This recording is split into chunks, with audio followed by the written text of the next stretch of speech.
किस माफिया की जो है आपने सबसे ज्यादा खिदमत की? देखिए, 2 माफिया ने तो ये लिख के दिया कि अगर उनकी हत्या होती है तो उसकी पूरी जिम्मेदारी आपकी होगी। मेरी होगी। ये हो भाई होना ये नहीं कि हमारे जिले में माफिया जेल में बंद है। सुप्रीम कोर्ट में। हाँ, सुप्रीम कोर्ट में। ये गूगल पे भी आप देख सकते हैं इस चीज को। खिदमत की बातें की नहीं जाती हैं, खिदमत की बातें हो जाती हैं। और क्योंकि जो भी बातें होंगी वो किसी के लिए औचित्यपूर्ण नहीं होती है। एक मिसाल और दूंगा। राजू भटनागर एक जमाने का बहुत बड़ा कुख्यात अपहरण करता था। अमिताभ बच्चन की किडनैपिंग को उसने प्लान बनाया था। इस लेवल का किडनैपर था।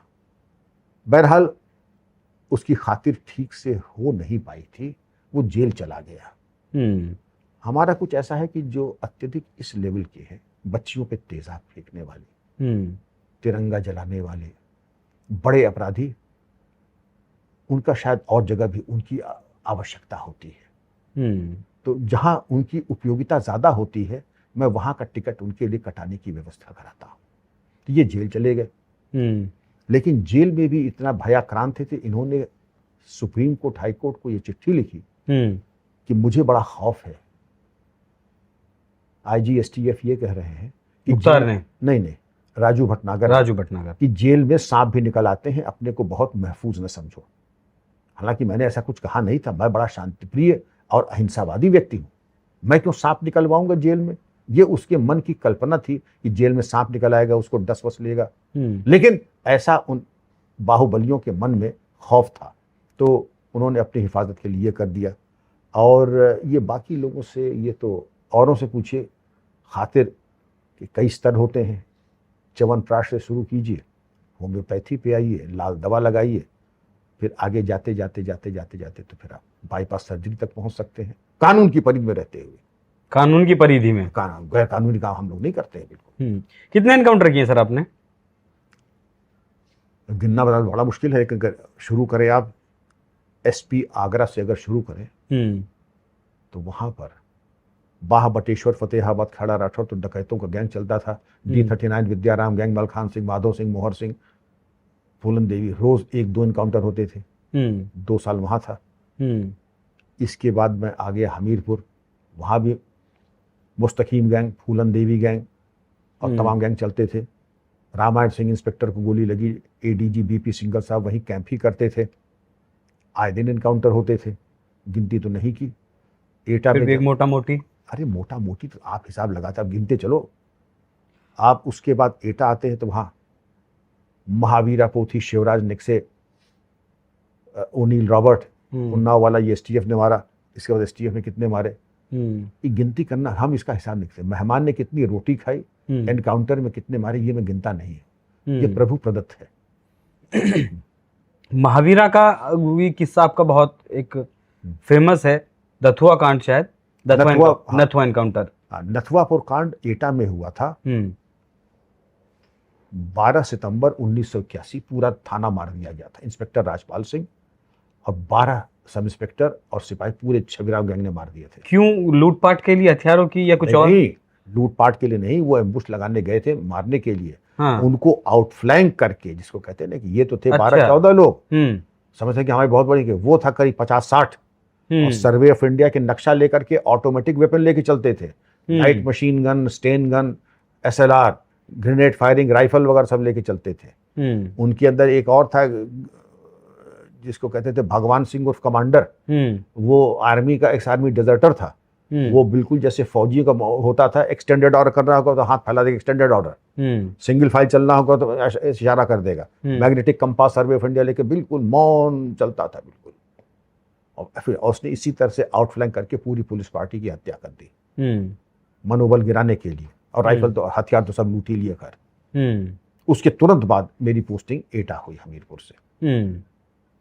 दरोगा की पत्नी के सामने वो वाला किस्सा क्या था? वो महावीरा डकैत का था। वो बड़ा शातिर साइकोपैथ किलर था। वो रेपिस्ट भी था, डकैत भी था। और काली नदी में दरोगा जी अपनी पत्नी के साथ रहते, वो भी बैठ गया और अपने हथियार के साथ बीच नदी में नाव वाले को मारा 4 लठ और उस पर दरोगा की पत्नी से रेप किया। दरोगा सामने, दरोगा की हत्या की, दरोगा के टुकड़े टुकड़े काट के नदी में फेंक दिया। फिर आप लोगों ने कैसे उसे घेराबंदी, अभिसूचना संकलन, मुखबिर तंत्र मजबूत करना, आवागमन पे ध्यान रखना। फिर आपका पूरा उद्देश्य, डकैत ऐसे नहीं मरता है। आप जो लोग साबुन तेल बेचते हैं वो भी 18 घंटे काम करते हैं। उसी कांड के बाद आपको पैराट्रूप किया गया था वहां? हाँ, इस कांड के बाद नहीं, हमीरपुर से, इसी कांड के बाद जो नथुआपुर कांड हुआ था, हाँ, तब हमीरपुर से एटा, हमीरपुर से एटा तब आपको पैराट्रूप किया जी गया हाँ, था। जी हाँ।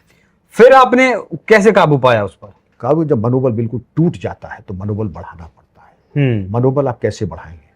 आप उन्हीं के अपने कर्मचारियों के बीच में रहिए, उन्हीं के हथियार इस्तेमाल कीजिए, उन्हीं के जो खाना मेस का खाते हैं, अगर बैगन का भरता रोटी खा रहे हैं तो आप भी बैगन का उन्हीं के साथ बैठ के खाइए। अगर गोली चलती है तो आप उनके साथ खड़े होकर के उन्हीं के आगे चल के, साथ नहीं, उनसे आगे चल के चलाएं, जिससे कि ये ना हो कि कप्तान साहब तो बहुत बड़े अफसर हैं, अपने एयर कंडीशन दफ्तर से बात कर रहे हैं और हम लोगों को मरवाने के लिए झोंक दिया है। तो आप आगे चलते थे साथ में? आगे फील्ड में आगे चलते थे, कभी पीछे नहीं रहा हूं। जब एडवांस करते थे तो आगे चलते थे, जब एनकाउंटर खत्म हो जाता था तो लास्ट पे चलते थे, क्योंकि अब एनकाउंटर खत्म हो गया है, कहीं कोई भूला भटका घायल कोई छूट ना गया हो, इसलिए लास्ट में चलते थे। पहले अपने फोर्स को आगे सेफ्टी में कर लेते थे, फिर हम लास्ट में आते थे। ये एडवांस का मतलब क्या है सर? एडवांस का मतलब ये होता है कि जब आप जा रहे हैं आक्रमण करने, उसको कहते हैं एडवांस, तो आप सबसे आगे रहेंगे। एनकाउंटर हो गया, आपने 3 बदमाश मार लिए, अब आप वापस जा रहे हैं। जब आप वापस जा रहे हैं तो ये भी हो सकता है कोई बदमाश कहीं छुपा हो, आपका कोई कर्मचारी कहीं कोई घायल हो, तो उसको देखने की नियत से आप कहते हैं आप चलिए, मैं पीछे पीछे आऊंगा आपके, जिससे कि अगर कोई भूला भटका है, कोई घायल हो या कोई हो, तो हम एंगेज कर लेंगे उसको। अच्छा, तस्वीर भी एक महावीर की वो आई थी एनकाउंटर के बाद की, मैंने जितना सुना है कि उसने बहुत तंग भी किया आपको। हमें क्या तंग करेंगे, कौन खा के तंग करेगा।